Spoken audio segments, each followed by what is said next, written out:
बिल्कुल उसी वजह से है। आँख की जो नाली आपकी बंद है, तो ये जहाँ दाना बता रहे हैं, तो वो इस नाली का सैक होता है।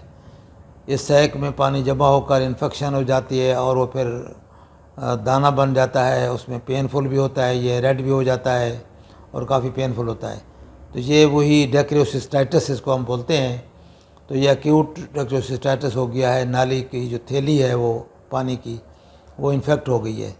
तो इन्फेक्शन की वजह से वहाँ पे दाना भी है और नाली जो ब्लॉकेज है। इस तरह की कंडीशन में पारलिस का तो बेहतर तो ये था कि आप पहले इसका, या अभी भी जब इन्फेक्शन कंट्रोल हो तो इसकी सलाई पास की जाए, तो हो सकता है सलाई पास करने से ये खुल जाए।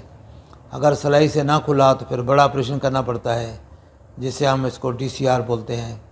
तो बड़ा ऑपरेशन करके नाली को डायरेक्ट नाक के अंदर खोलते हैं, तो उससे ये रास्ता बहाल हो जाता है और फिर ये पानी का जो जमा होना है ये ख़त्म हो जाता है।